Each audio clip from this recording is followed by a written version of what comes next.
So as a heterogeneous country, the United States of America is home to many cultures, languages, races, and ethnicities. With more discussions about America's treatment of different racial and ethnic groups, every day people are learning that imitation is not always flattery. I'm your host, Zoe, and today I'm joined by a group of Phoenix teens to discuss whether or not our generation can help our country better understand cultural appreciation versus cultural appropriation in pursuit of peaceful coexistence on this episode of Spot On. All right, Simone, I have a question for you. Why is cultural appropriation something that we should be worried about? How does it speak to other problems in our society? Well, I think that we should be worried about cultural appropriation because not just in our country, but globally we have a history of discriminating or oppressing minority groups based solely on their culture. And I think it's almost a slap in the face to those minority groups to pick and choose whatever aspects of their culture that you would like to choose and take them as your own. So I think it kind of speaks to a bigger issue of speaking over marginalized groups of people and silencing them or dismissing their struggles. Thank you, Simone. That's very insightful. Arpana, do you have anything to add on? I fully agree with Simone. It's kind of like plagiarism. You take certain aspects of a certain culture and then you make it your own without understanding the meaning behind it, which is not which doesn't do justice to the original culture. So I think it's a very important issue. Thank you, Arpana. All right. So where did appropriation start and how has it become such a big issue today? Shannon, would you mind starting us out with that question? Well, appropriation has been around for a long time. Well, if you look it up, it says it started in the 1980s. But but I think it's a big issue today because as people are, learning more, they're realizing a lot of things that were wrong in the past and that are coming here now. Thank you. It's always good to have that cultural context, that historical context. Alex, do you have anything to add on? Any opinions? Yeah, so Shannon brought up some really good points, but I also think that cultural appropriation started at different times based on what nation you're looking at and what cultures that you're looking at. But it's basically comes up when minorities that have these unique aspects of their cultures and it's their own aspects and it's theirs, but white or Anglo people don't have it and they see it as oh, these are these things that we want, but it's just based on how these minorities have them, but they're not good, they're bad people and they don't deserve to have unique aspects of their culture. So they decide to take it and pick and choose what they like and make it their own. Thank you, Alex. It's always good to have passionate people talk about what they believe in.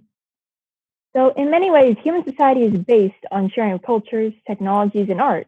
So isn't that cultural appropriation? Alex, can you share your opinions on this? Yeah, so I think that sharing of art and culture and technology, it could be taken as cultural appropriation or appreciation. I think a lot of it was appreciation, but a lot of it was also appropriation that came about through ethnic cleansing and through oppressing other peoples. And it's just a big part of it was just taking aspects of cultures and using it for your own purposes, and people just refused to accept that it was part of a different culture and it didn't belong to them. And so they took these aspects of minorities' cultures that set minorities apart from them and were used to say oh, you're different than us and you're bad, and then took the parts that they liked and used it and said, oh, this is good and we like it. Thank you, Alex. It's a very insightful and detailed answer. Zion, do you have any comments? Yeah, I mean, our human society is based on the sharing and development of different cultures blending together over time. And I definitely would consider that appropriation, because I think that 99.9% of that sharing wasn't done with a mutual appropriation for each other's culture. In fact, it was often like their cultures, or like, people would take like agricultural techniques or art styles from the very same people they were forcing to work on sugarcane plantations where like people regularly died at 20. But I think that now that we've become aware of that appropriation, and like as we become more aware of each other's cultures, I think we can advance in a way that where we more effectively communicate each other's cultural beliefs and cooperate culturally and advance in a way that doesn't require that appropriation that has been there historically. Thank you, Zion. It's good to have hope for the future like that. I certainly hope we're all able to reconcile our differences. So where do we draw the line between appreciation and appropriation? Arpana, can you have any comments on this? Personally, I feel that appreciation is when you learn about the culture and you understand why you celebrate it or why it's the way it is. And then appropriation is taking it one step, and then taking it for your own without knowing the basic facts about the culture, or without appreciating it when someone else does it. Thank you, Arpana. It's a very important distinction to make. Zion, do you have anything to add on to that?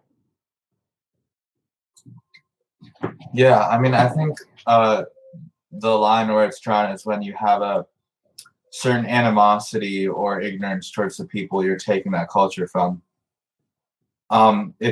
If you're like white and you've interacted with Native American people a lot, you've talked with them, you appreciate their culture, then if you wear a headdress, like a Native American headdress, with the knowledge of the cultural significance of that item, I wouldn't consider that appropriation. But like if you're like ignorant or racist towards Native American people and you put on that headdress while still having that animosity towards that culture, then that's where I draw the line, when that animosity and that ignorance comes into play. Thank you, Zion. Seems like intentions are very important. At what point does an art style or fashion or style of food become disconnected from its original source? Logan, do you have any comments on this? There's, I think, two different points in which a culture gets disconnected from its source, and one of them is from stereotypes and people assuming that one thing is supposed to be one way while another is supposed to be another way. And stereotypes can, whether it's intentional or not, I feel like it's something that we could best stray away from for the time being, for most of the time, so that as to not, cause any confusion or assume anything bad.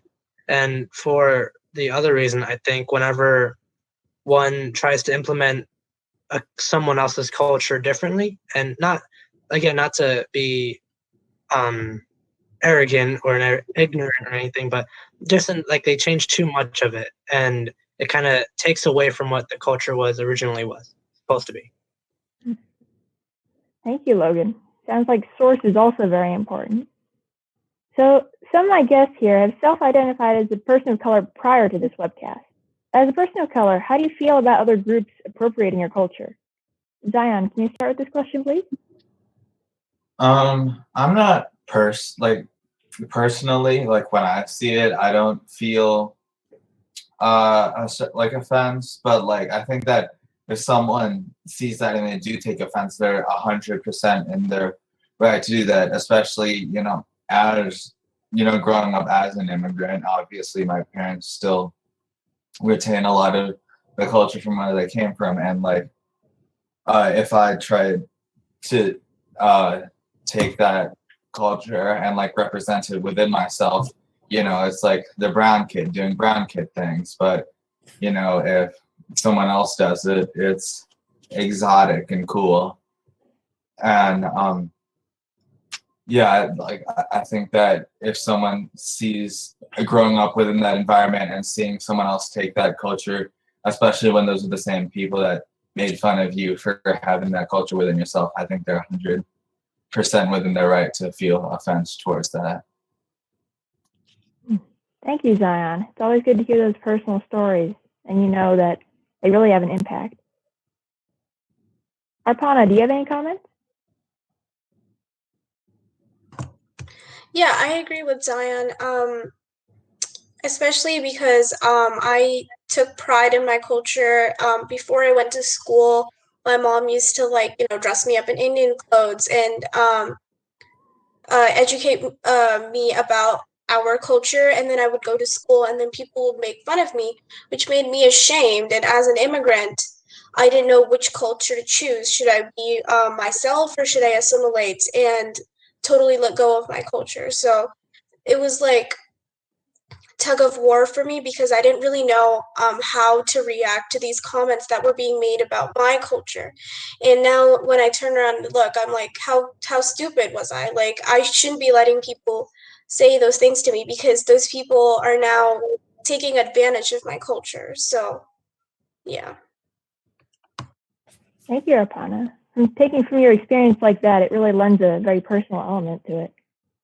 So cancel culture is a hot topic recently in the media. Should people get canceled for misusing culture appropriation and appropriation? Shannon, can you start out with this question, please? Well, I don't know. Some people they went to the extreme, and some people would do simple things. I think that they should be accounted for, but they don't necessarily have to be canceled all the time. Like it, yeah. Thank you, Shannon. Short but quick to the point. Arpana, do you have anything to add? Yeah, I feel that certain celebrities keep making the same mistakes again, and if you do it once and then you stop, I guess that's fine. But if you keep making the same mistakes again and again, you do have to, receive the repercussions, because you need to realize what you're doing is wrong, and you can't keep making money off of it, because it's not moral. Thank you, Arpana. Zion, do you have any comments on this question? Yeah, I think cancel culture is pretty ineffective in general for multiple reasons. Primarily, well, first of all, being that the people who do the canceling are often in it for personal gain rather than, wanting to see the world change for the better. And I think that holding our celebrities and our public figures accountable for their actions is 100% a noble goal. But I don't think that I think that social media, not social media, but like specifically cancel culture, is a really ineffective way to do that. First, because of the whole personal gain thing. Second of all, I think it's kind of hard to have a genuine discussion where both sides come out seeing the other side's point. It often devolves into shouting matches because it's hard to express your side in only a few characters. And also, since there's that layer of animosity, even if your face, like you have your face in the profile picture, it's not like a face-to-face conversation, and you lose a certain amount of empathy when you take that element out. And I think all these elements combine to make a really ineffective vessel for change. Thank you, Zion. You really show the different ways in which social media can detract from this. So going off of the earlier question, is canceling an effective way to deter appropriation in the first place? Logan, do you have any comments? No, well, I think it has its upsides for sure. You can cut someone off the media and kind of ban them as much as you want, but they still will think the way they do, and they still have the power to influence other people into their way of thinking, whether it be derogatory or not. And so I think cancel culture is one of those more temporary fixes to a larger problem than it is a permanent solution, because you can cancel someone's account and then they can keep creating new accounts and new emails as much as they'd like, and I don't know, I don't think it's too effective in my personal opinion. Thank you, Logan. I get where you're coming from with that. I've seen similar things. Simone, what do you think? I think it really depends on the situation. Some people are easier to deplatform than others. You can't cancel everyone. Like, for example, Beyonce, she's a very high-level celebrity, and for people to think they can cancel her or like influence her behavior through just like social media, it's not realistic. But like for a smaller influencer, someone who gets their sole income from social media, I think that canceling them might have an effect on the way they do things. But I also think it's about whether or not the person cares about the impact of their actions. You can't cancel someone who doesn't care about other people's feelings or the effect of what they're doing. So unless the person cares about how their appropriation impacts other people, canceling is not effective. So it's a combination of like the size of a person's platform and also the intent behind their actions. Thank you, Simone. You really make some good points there about how everyone has their own motivations and react differently to different situations. So, different people are sensitive to different varying levels of appropriation. How can we encourage people to experience other cultures without appropriating them? Simone, do you have any comments? I think that education is the most important thing. I feel like if you understand the culture that you want to participate in, you'll be less likely to appropriate. And also, like, if you remove the negative stigma around certain things, a lot of times we see other cultures as others, or we have a negative view of their cultural practices. So I believe that by like educating yourself and also understanding the reasons behind other cultural practices, you can appreciate them without appropriating them. Thank you, Simone. You really make some good points there with highlighting the importance of education. Shannon, do you have anything to add? Yeah, similar to what Simone said, but more, I guess, about learning more about their culture, getting to know it, experiencing it firsthand, maybe, like taking part in, let's say, a tea ceremony, like in Japan, and something like that. Just getting to know it better before doing self, I guess. Thank you, Shannon. It's good to have these solid steps that people can follow so that they know that they're appreciating instead of appropriating. So, how should someone incorporate their nationality and ethnicity as an immigrant in the United States? Zion, do you have any comments on this?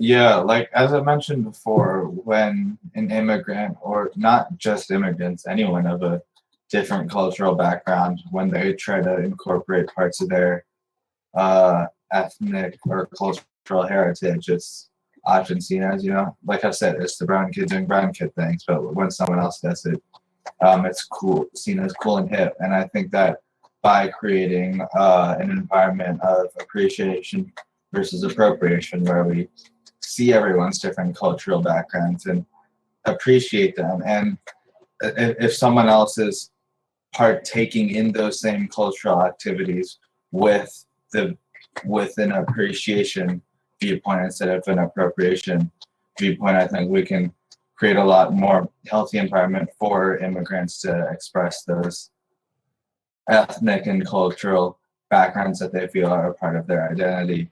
And as we've seen in the past, when people let their different worldviews, when they express those different worldviews, it's beneficial for everyone. Thank you, Zion. You really make a good point about the different double standards that we see in today's society. Arpana, do you have anything to add to this question? Yeah, I agree with Zion. There are double standards, and as an immigrant, when you're made fun of it, you kind of pull back and isolate yourself from that culture, which isn't good, because you need to take pride in your own culture, and it's something that defines you, and it's your identity. So backing up away from it doesn't help you as a person at all, and you should take pride in it um, instead of just isolating yourself. Thank you, Arpana. I bet that's motivating to many people out there who struggle with their cultural identities. Should we encourage people to experience and consume other cultures' food and art? If so, how do we do that without encouraging appropriation? For example, the use of food and art to stunt xenophobia during the mass immigration in the 1940s. Alex, do you have any comments on this? Yeah, I 100% think that we should encourage people to experience and consume other cultures in general. But to do that without encouraging appropriation, I think that we have to bring more awareness to the fact that people should be looking deeper into the cultures that they're consuming, whether it's like art or food or even like style and fashion. I think they have to understand that it comes from a different place, that it has a history behind it, and that there are people who have been oppressed and looked down upon because of these parts of their culture. And I think once people are able to learn that and to accept that, it creates an atmosphere where people feel okay with appreciating other cultures instead of appropriating it, and recognizing that it's not theirs and that it has a history and it belongs to somebody else. Thank you, Alex. It's always good to remember that we all have our own histories, especially people who are here before white colonizers, of course. Going off the above question, is it appropriate to celebrate other cultures' holidays? Arpana, do you have any ideas about this? I definitely don't think it's appropriation if you're just celebrating a holiday. As long as you understand and know the purpose and know the different aspects of the festival, I think it's fine, as long as you don't take it as your own and invent a whole new thing just based on this without giving proper credit to the actual festival. And as long as you appreciate why they're doing this, I think it's fine. Thank you, Arpana. You bring up some very good points about remembering to credit where things originally came from so that they get the respect that they deserve.